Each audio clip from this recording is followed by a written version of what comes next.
This week we're going to be talking about the Impact Act and post-acute care billing. So if you recall, we've talked about it a couple times. We've got the baby boomers who are entering every day into the Medicare program.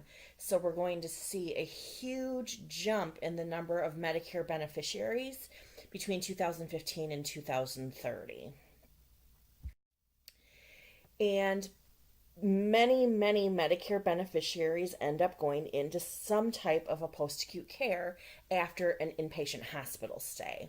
So when you look at where those dollars are going, almost $60 billion total has gone to post-acute care in 2015. Almost 30 million of that was skilled nursing facility, 18 million home health, 7.5 million inpatient rehab, and then just shy of 5 million going to long-term acute care. So just a reminder where therapy is provided. Today we're really going to be concentrating on the Part A side of things for post-acute care, which we're going to talk about inpatient rehab, skilled nursing, Part A, PPS stays, and home health.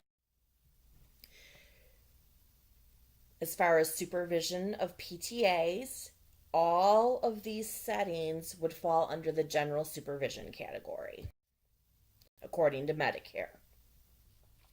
So let's start talking about inpatient rehab.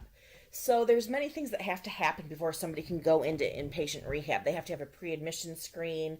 Once they pass that and they're approved to go into the inpatient rehab, the physician has to do a post-admission evaluation. There's an overall plan of care that's developed for the patient. There's what's called an IRF-PI assessment that's completed. From a therapy perspective, you'd be familiar with the FIM scoring that happens on function. And then as long as the person's in inpatient rehab, they're going to have a interdisciplinary team conference once a week. Remember, in order to pass that pre-admission screen, this is somebody that's going to need active and ongoing therapy involving multiple therapy disciplines, one of which has to be PT or OT. They have to be getting intense therapy, meaning 15 hours over a 7-day period. And then they also need to require physician supervision, which means face-to-face visits by a physician at least 3 times a week. From a payment perspective, billing perspective, it's not like you're billing therapy out separate. You're going to provide the therapy, and then it rolls into this case mix that will determine what the payment is that the inpatient rehab unit is going to receive for that patient. Things you want to remember, though, is that we have to support medical necessity at the time of admission. Documentation has to support that need for the physician management, the interdisciplinary team approach, that level of intensity of the 15 hours every week is required. And then there's going to be some complexity from a nursing perspective as well. Let's review modes of treatment. So for concurrent in inpatient rehab, that means treatment of 2 patients who are performing same or similar activities. The full minutes will count. And nothing ends up getting split up. Group is the treatment of 2 to 6 patients at the same time performing same or similar activities. And again, the full minutes count. There's no splitting of that. Documentation that's required.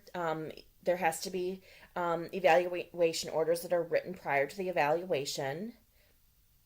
Everything as far as the course of rehab has to get initiated within 36 hours from the day of admission. Documentation has to support that information that goes in on the IRF-PI that's going to help determine payment. So that means your FIM scores, what you're reporting in your daily notes, have to be coinciding. There shouldn't be major discrepancies. Documentation needs to support that the care is reasonable and necessary, and the modes and minutes of care need to be documented in your daily notes. Progress notes will be completed to support progress towards discharge that is reasonable and necessary. Let's move over to home health. So in home health, we have, again, admission requirements of homebound, physician visits, and that need for intermittent care, and the episodes are 60-day periods. In home health, the number of therapy visits will impact the level of care that ends up being billed over to Medicare. So let's just do a couple refreshers. The patient does have to be confined to the home or homebound. That means that they need assistance to leave the home or it's medically contraindicated and they are normally unable to leave. And in doing so, if they do leave the home, it requires a significant effort. They do have to be under the care of a physician. It's that physician that's going to certify the need for home health and certify the overall plan of care for that patient. Any orders for changes in frequencies, additions of visits, things like that need to be obtained from the physician. The physician has to have a face-to-face visit 90 days before the episode of care starts or within 30 days after the admission into a home health admission. And then the physician is recertifying the need for home health and that plan of care every 60 days. For home health, the skilled level of care is considered intermittent, and it has to be intermittent nursing or PT and speech, okay? Or I should say PT or speech. What's important to note here is OT cannot be the skilling service. So if someone's going to home health and it's only because they need intermittent OT, that won't gain them coverage by Medicare. Now, I could have someone that goes to home health because initially they need nursing, PT, and OT. And as the person's progressing, they only need to continue OT. Well, then that's okay. They can continue in home health and have it covered for the OT. It's just that OT can't be the only initiating skilled service. Therapy reassessments are needed every 30 days to justify the need for the continued service. So from the perspective of you guys, from a documentation perspective, we need to document the visits, okay? So the visits will matter in the determination of the payment level. So in each visit note, you need to have the history and physical exam pertinent to the day's visit, including their response, any changes, what skilled services you provided that day, what was their response to the skilled services, and what's the plan for the next visit. That every 30-day reassessment does have to be performed by the PT. It cannot be done by a PTA. And the PT is going to functionally reassess the patient, compare the results from prior assessments, and they'll document those measurement results along with the effectiveness of therapy and really be making a determination of whether we're going to continue or not. So currently, what happens when a patient enters into a home health episode is whoever's that first clinician in, nursing, PT, speech, has to complete an OASIS, okay? So that's in addition to your normal therapy eval. It's a very large document that has to be completed. But what that OASIS is doing is it's capturing all the information that's necessary to place this patient into one of 153 different groups, okay? And that group is going to be dependent on the timing of the episode, which of the 3 clinical levels they fall into, which of the 3 functional levels they fall into, and which of the 9 service categories. Okay? And that's going to determine payment. So by clinical domain, it's whether the patient has one or more clinical conditions such as incontinence, they have IV needs, enteral or parenteral therapies, presence of wounds, etc. The functional domain is going to look at some different ADL and locomotion activities and score that to put them into a functional level. Then that service use domain is purely based on therapy. It's based on the number of therapy visits during the episode of care.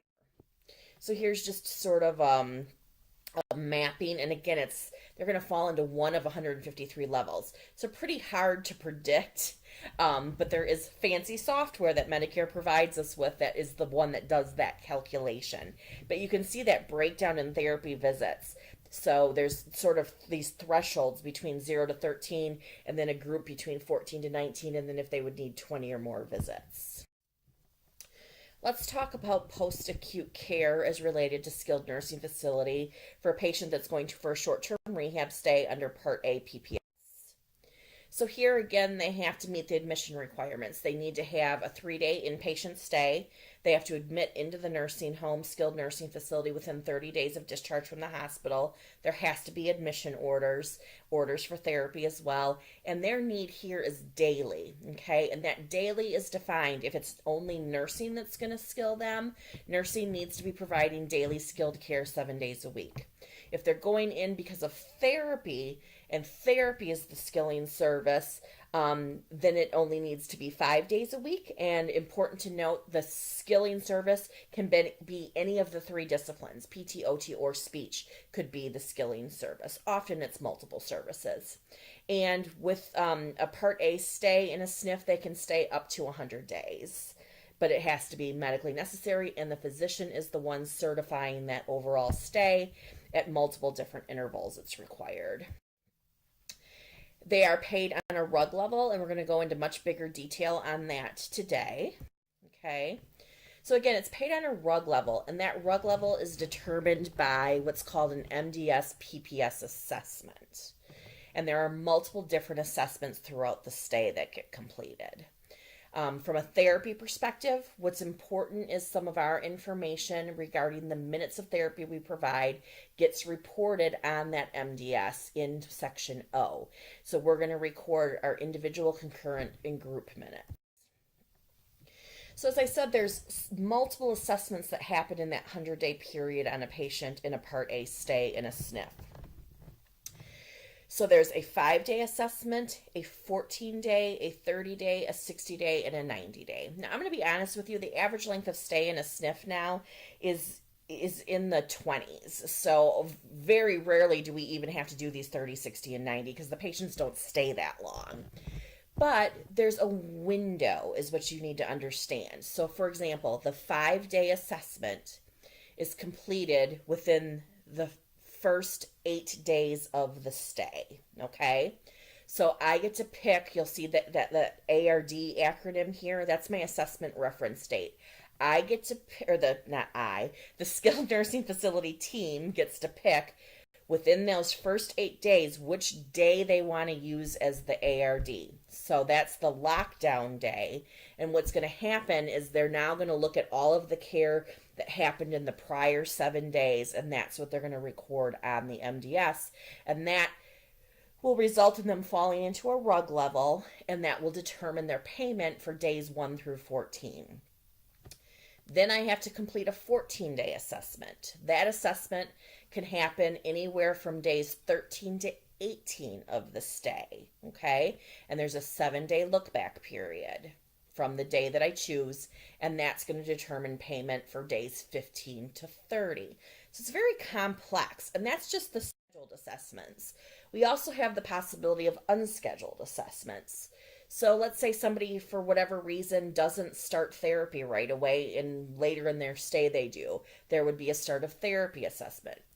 End of therapy assessments happen if the patient misses 3 days of therapy in a row. Then we have to do an end of therapy. In addition, there's what's called a COT, or a change of therapy assessment. It's a rolling 7 days. So every 7 days after the initial assessment until the next intervening, we're checking to make sure that if the person's in a rehab RUG, that their level of intensity stayed the same every 7 days. If it didn't, then we have to complete a COT to get that correction. It's very, very complicated, you guys. So, but let's talk a little bit about the RUG levels. I do want you to understand this, because this is about your minutes of therapy and why is it important for you guys to be accurate in what you're recording. So we have 5 different levels of RUG that are therapy related that the patient may fall into. Now, most of the patients, I will tell you, when they go to a skilled nursing facility for short-term rehab, they're there because of therapy. There are going to be a small percentage that are there purely for nursing, where therapy's maybe not going to be involved, or therapy is just really an adjunct, but the nursing care is what ends up skilling them. Probably 95% of the patients, they'll fall into one of these levels of a RUG, okay? So let's talk about ultra high. If a patient falls into an ultra high category, that means when I did that assessment, so let's say during the 5-day assessment, when I looked back 7 days, that patient had received 720 minutes of therapy total, okay?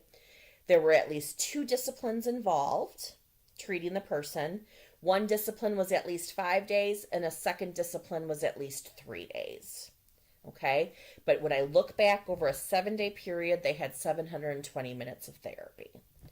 A very high would be someone who, over a 7-day period, gets 500 minutes of therapy. Okay. There only has to be one discipline involved, but that discipline, again, has to be that daily skill, so 5 days.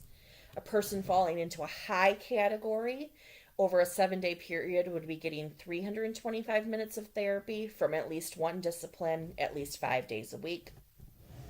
A medium category is within 7 days, 150 minutes of therapy.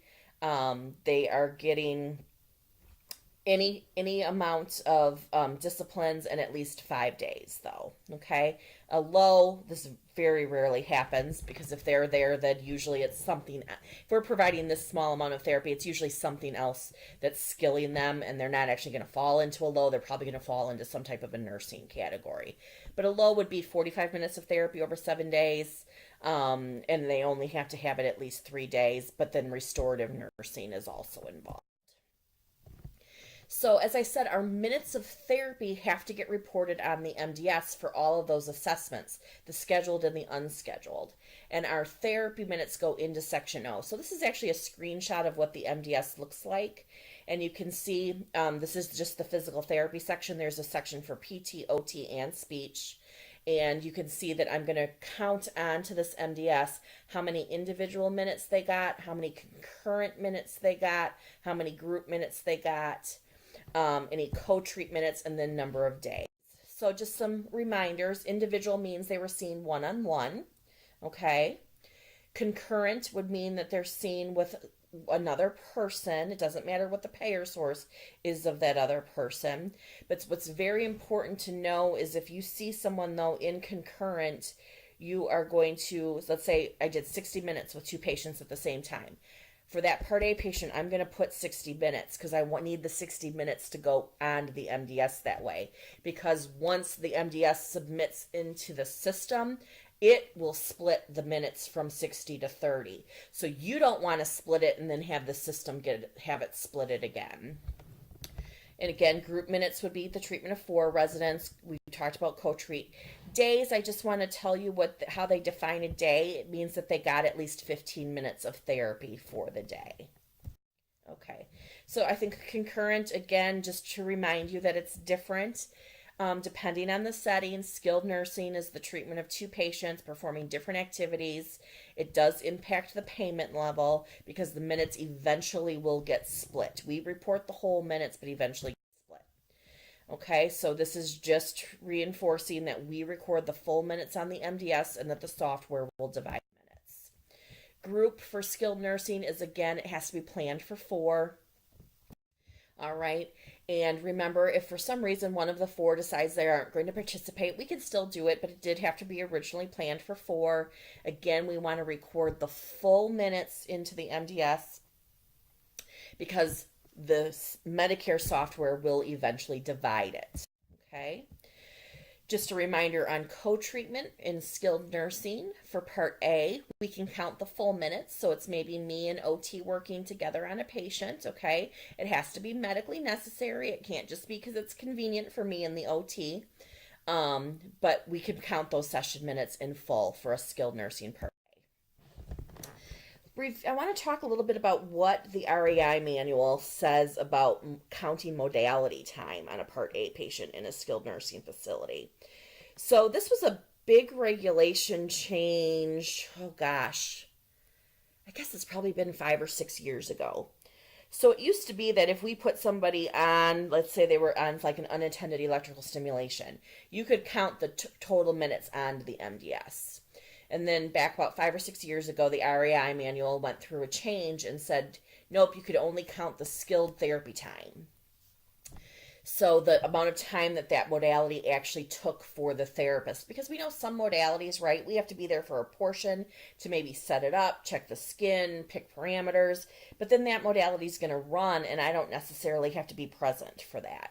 So that was a big change here, to them saying you could only count that skilled time for the modality into the minutes, and then the other minutes that the person's just on the modality for it running would now count toward the minute count toward their RUG category. So this is just a cheat sheet. If I've got somebody who's a Part A and If I'm seeing somebody else with them, okay, one person with them, so I've got a total of two people, one of who's a part A, depending on whether they are doing same or similar or different activities. If they're doing different activities, it's concurrent. If it's same or similar and I didn't plan a group, well, then I can't really bill that person. Okay, so it's just a billing cheat sheet. So, want to just review what you cannot count as minutes toward a patient in a PPS day. So, as the PT, when I do the evaluation, anytime I spend on the evaluation, actually, I'm going to write that time down and it's going to go into the software that I'm probably using for my electronic medical record, but it'll go in under the category of non MDS minutes because it's not going to count toward the RUG category. Okay. So when I'm trying to calculate, did I get 720 minutes or 500 minutes? Any time spent on the evaluation doesn't go into that calculation. If I'm documenting when a patient isn't present, I cannot count any of that time. If I go to a care planning meeting with the interdisciplinary team and the patient's not present and participating, I can't count that time. Anything I do with a patient that would be considered non-skilled, I can't count. Any services that are provided by an aide or tech cannot be counted. So I can't say, hey, Susie Tech, can you continue to do this set of exercises with my Part A patient? That's going to be considered non-skilled. I can utilize a tech, though, to help me do some setup and some different things related to setup of a treatment, and then we could count their time for that. Okay? So just a reminder that those services we're providing have to be of a level of complexity that it is considered skilled. So here's just a simple billing scenario. In this scenario, patient A, who is a Part A, is seen for 45 minutes of individual therapy. Then we're joined by patient B, who's also a Part A. And for the next 15 minutes, I'm working with those patients at the same time. One's doing gait and one's doing exercise. Patient A gets done and leaves. I continue then with patient B for an additional 20 minutes in individual time. So in here, when I go to record my time for that day, patient A would have 45 minutes individual and 15 minutes of concurrent. Patient B would have 20 minutes of individual and 15 minutes of concurrent. And those numbers are going to be used to go into the calculation of what goes on to the MDS to determine their RUG level. So there has been a big push in the United States here to get away, though, from any payment models that are looking at volume of care. So we just talked about home health and skilled nursing both using volume of care as patient determinants for payment. So home health used number of visits, skilled nursing used minutes. So let's talk about some payment reform that's coming down the pike. We're going to start with talking about home health. So home health will have a complete change to their payment model effective January 1st of 2020. And what's going to happen is that there are going to be 5 different categories that will determine the payment group for a home health patient. So there's going to be 128 different options for payment groups, and that's going to depend on the timing of the episode, whether it was early or late, the referral source, whether they came into a home health episode within the community or if it was from an institutional source, their clinical grouping, their functional level, and if they have any need for a comorbidity adjustment.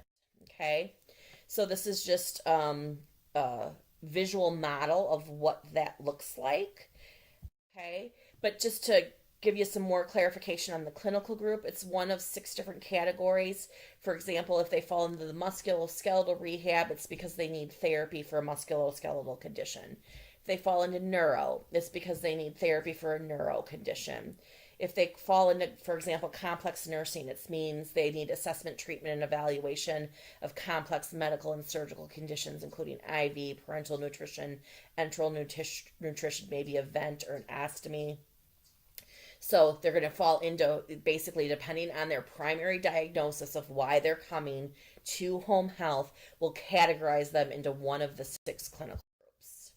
And then there's a little bit of change in the functional items that are going to count. So currently in home health, function made a difference, but it's going to also make a difference in the new model. And so I just wanted to give you that. You can see the very first line, grooming, Under the current system, whatever we put down about grooming on the OASIS doesn't impact payment, but under the new model, it will. Okay, so just to see those little bit of differences, let's talk about the change that's coming for skilled nursing. This is the change that's coming first, okay? This actual new model is called the patient-driven payment model. You will hear people calling it PDPM, and it is effective October 1st of 2019, so it's not far off.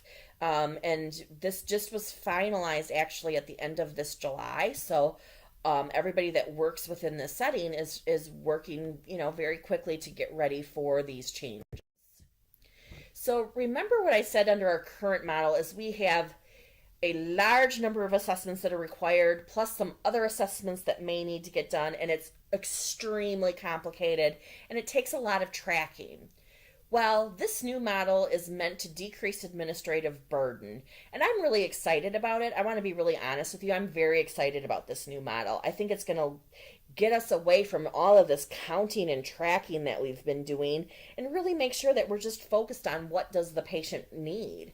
So what you're going to see here is under the new model, they will still have a 5-day assessment that happens within the first 8 days. And they will not have another assessment that's required until the discharge. There is an optional assessment that they're putting in there, it's called an optional IPA. And it would be if something significant happens during the patient that would really change their level of care. They're going to leave it up to the providers whether or not they feel like they are going to do this IPA to change the payment level. But really, it's just the admission assessment and the discharge. Now, that places a lot of scrutiny and importance on that 5-day assessment.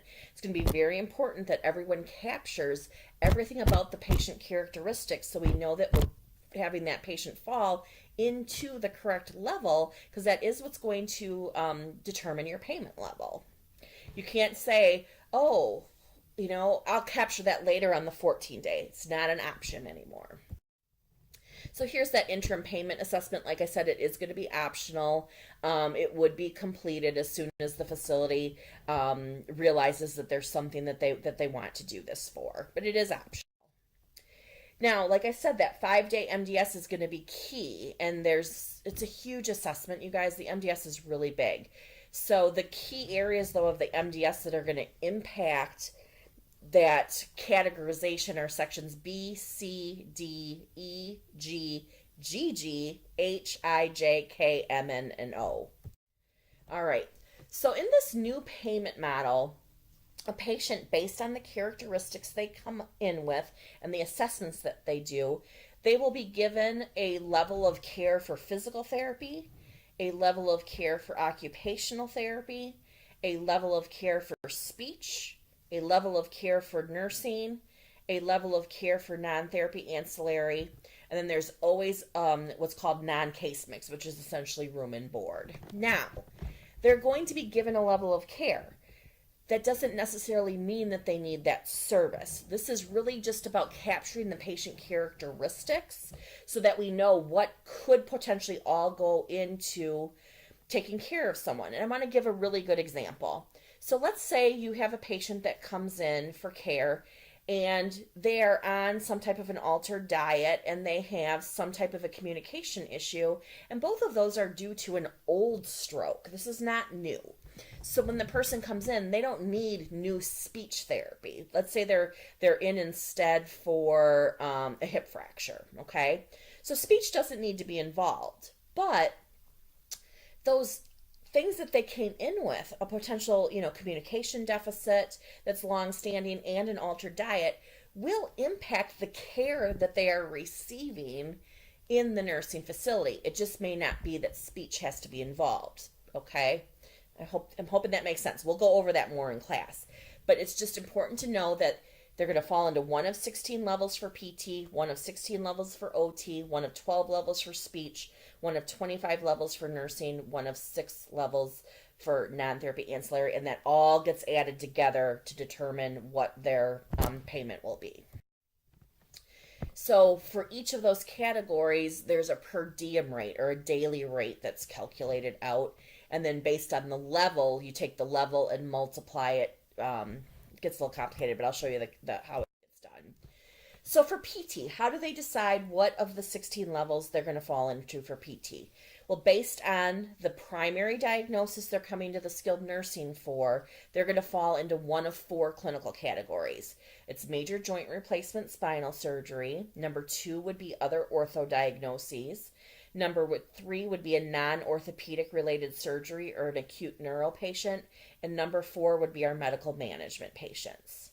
So first they put them into a clinical category, then they look at their functional score, and that will determine which of the 16 levels they fall in. So here, let's just do an example. I have somebody that comes in, let's say, with a total knee replacement.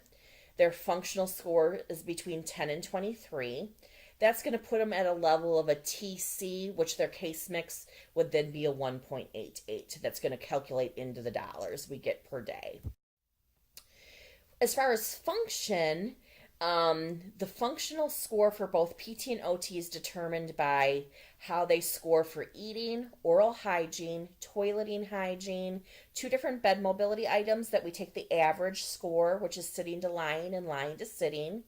There are 3 different transfer items, and we take the average score for those 3, and they're looking at sit-to-stand transfers, pivot transfers, and toilet transfers, and then 2 walking items, again, and we'll take the average of that. So walking 50 feet with 2 turns and walking 150 feet, okay? So that's what's going to come up to give me my score. So my person could potentially have a total score for function of 24 if they were independent in all of them. OT, it's exactly the same, okay? It's the same clinical categories, same functional score. All that's different is there's a little bit of a difference in the case mix index that was applied. So it's really important just to remember that that's going to just impact dollars a little bit.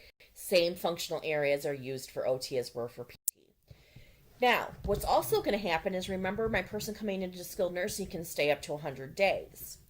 For PT and OT, they will get that level, okay? And there's a case mix and a dollar amount. But it's going to be adjusted after day 20. So what will happen is if my patient stays more than 20 days, after day 20, there will be a 2% decrease in payment every 7 days, okay? And that only impacts PT and OT. For speech, they're going to fall into one of 12 categories. So first they look at, does this patient have an acute neuro condition? Do they have a speech-related comorbidity, or do they have a cognitive impairment? So do they have none of those 3, 1 of those 3, 2 of those 3, or 3 of those 3? Classify them there first, okay? Then I look at, do they have a mechanically altered diet or a swallowing disorder, okay?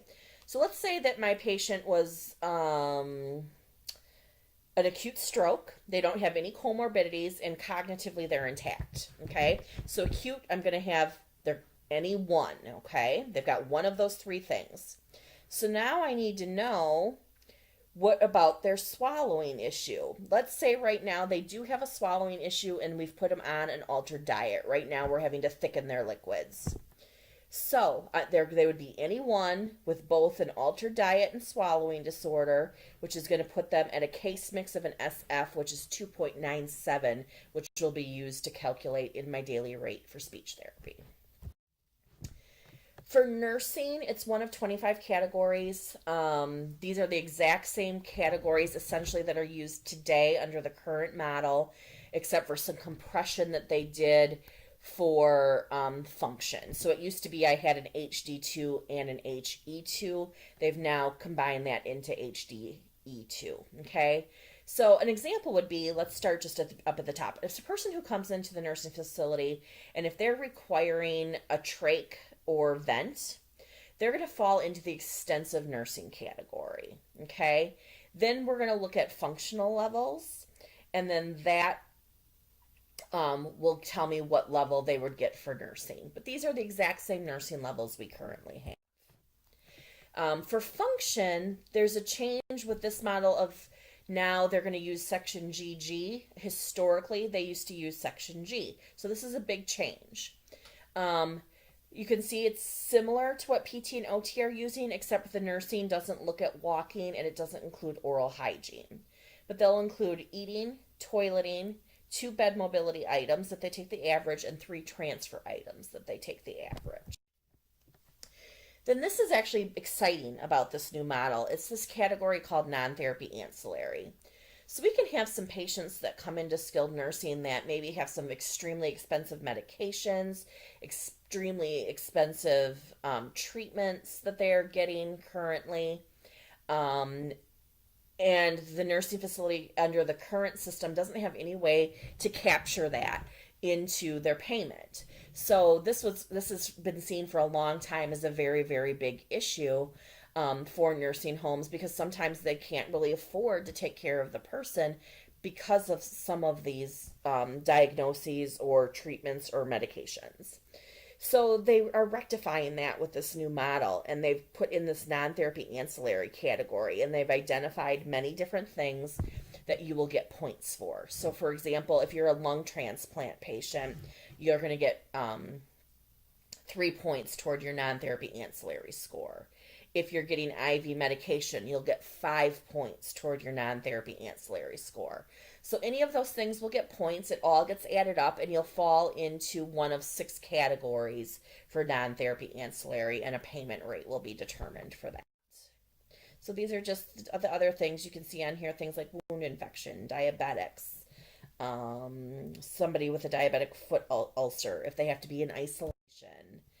Let's see what else. If they have to have suctioning, if they're currently having an intermittent cath, if they're getting radiation. Let's see. If they have an ostomy, if they have a burn. So things that are going to maybe take different supplies, like I said, treatments, it's just more costly items. So what they did recognize when they ran the data is that the cost usually impacts the nursing home highest in the first 3 days. That's probably when they're purchasing the different supplies and that type of thing. So within the first 3 days of the stay, they're actually going to get a multiplier of 3. Okay, so let's just look at a case study, because it's a lot of information. So essentially, Mr. Brown was admitted following an acute onset of cerebrovascular accident. He currently has a swallowing disorder. He's receiving a mechanically altered diet. He has parenteral feedings at a low intensity. He has aphasia, a mild cognitive impairment. He also has an active diagnosis of COPD, where he gets short of breath when he lies flat. Based on his function at the admission, he requires partial moderate assist with eating, oral hygiene, sit to lying, lying to sitting. He requires substantial maximum assist with toileting, hygiene, all transfers, and walking 50 feet with 2 turns. And right now he's not able to walk 150 feet. He is depressed. So what we did is we took all those fancy tables and we figured out where did he fall for each of these different categories. So for PT, he fell into a TN. For OT, he fell into a TN. For speech, he fell into an SL. For nursing, an HBC2, and non-therapy ancillary, an ND. So I take the case mix that goes with that. So example, PT case mix for a TN is 1.48. That 1.48 multiplies against my daily rate of $59.33, so that I'm going to get, for the first 20 days, a daily rate of $87.81 per day. So you can figure that all out. And essentially what's going to happen for this patient is for days 1 through 3, the nursing facility is going to get paid just over $900 to take care of him. Now, after day 3, that non-therapy ancillary multiplier of 3 goes away. So for days 4 through 20, we'll get $692. So that's, for his full care. So think about all the therapy that's going to be involved with him, all of the nursing, the room and board, the food, the linen, medication, anything else that needs to be covered by that rate. After day 20, then the PT and OT component will decrease 2% every 7 days. And that is the last of what I wanted to cover. We're going to go through some billing scenarios, practice with these different modes within class. Oh, I take that back. I wanted to talk about one more thing. I forgot about this. So we've got the payment reform definitely on the books for home health, and skilled nursing coming, but that's not the only thing that they're working on. So those are kind of considered stepping stones, baby steps to what's probably going to happen bigger in post-acute care. So you ask, well, why? Why this focus on post-acute care? Well, first of all, there's a lot of dollars being spent, and it's been recognized that a lot of times it's very similar patients. The problem has been historically, it's very difficult to compare the four settings to decide, should this patient have gone to skilled nursing? Could they have gone to home health? Because we haven't been talking the same language. We don't even have the same assessments. So in skilled nursing, they do MDS, and historically they were using Section G for function, and it's very, very different. In inpatient rehab, they use the IRF-PI, and they scored everything based on the FIM. In home health, they completed an OASIS, and the scale really depended on the task.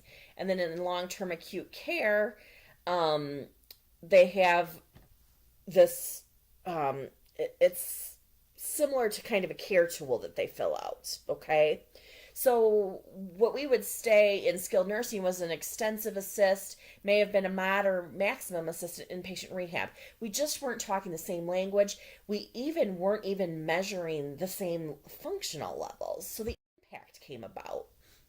And when the impact came and was signed, they said, here's our purpose. We want to improve our outcomes for our Medicare beneficiaries. We want access to longitudinal information to facilitate coordinated care. We want to be able to compare data and quality across the post-acute care settings. We want to be able to improve hospital discharge planning, and they want the data really to also be able to do research. So the IMPACT Act requires standardized assessment data, okay? It said post-acute care providers are going to need to report standardized assessment data, data on quality measures, and data on resource use and other measures. It has to be standardized and interoperable so that we can exchange that data using common standards and definitions. We can facilitate care coordination and get that benefit. So what they did is they didn't come up with a new assessment. So skilled nursing will still have the MDS. Home health will still have the OASIS. But what they're doing is they're inserting new pieces into those documents so that we're all going to be reporting on similar things and allow for that standardization. Okay? With those things that have been inputted, if a facility fails to submit the data, they could actually end up with a 2% reduction in payment for failure to submit. It's essentially a penalty. So they identified quality measure domains that they want measured across all of these post-acute care providers. Functional status, cognitive function, change in function, and change in cognitive function. Skin integrity and changes in skin integrity. Medication reconciliation, the incidence of falls, and communicating the existence of and providing for the transfer of health information and care preferences for the patient. So these have all been slowly, since 2016, being implemented into our assessment tools. They're not done yet. Some of these things won't be put into place until 2019, okay?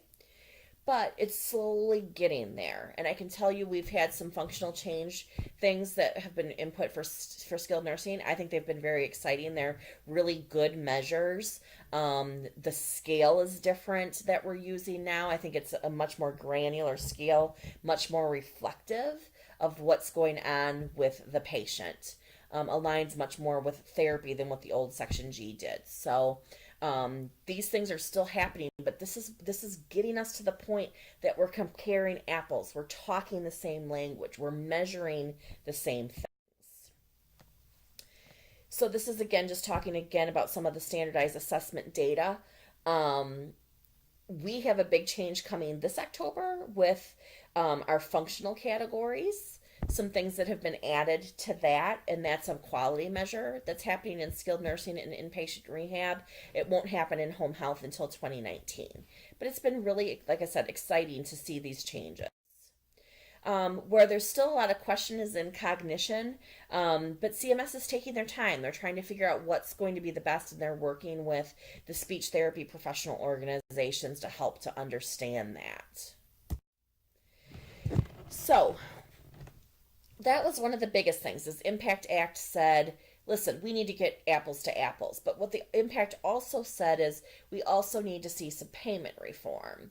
Now, this is not unique to the Impact Act. There's a group called MedPAC that actually provides reports and recommendations to Congress. And for the last several years, they have said we need to get away from that volume based payment to a characteristic based payment. So we can see that that's already happening, right? We've got that baby step. But they've also been, MedPAC has been tasked by the Impact Act with saying, you know what, MedPAC, we want you to look at the feasibility of a unified payment system for post-acute care. In addition, hey, Secretary of Health and Human Services, we want you to begin collecting all of that data beginning in 2018. And after 2 years of collection, we want a report to Congress that gives us a recommendation on a unified post-acute care payment system. So we've got all that standardized data now that they've begun to collect, and we'll see. Now, MedPAC has already done their work on their payment model for unified payment under post-acute care. And what they have said is that they have some estimated changes with what would happen in the post-acute care industry. Skilled nursing would get an 8% bump up. Hospital-based care would go up 13%. Home health would come down slightly by 1%. Inpatient rehab down by 12%. And long-term acute care down by 17 to 25%. But what they really said is, we are seeing some of very similar patients against this across this spectrum. So the medically more complex patients would have an uptick in payment, and the people that aren't medically complex and would have a slight decrease in payment in the unified payment system that they've looked at. And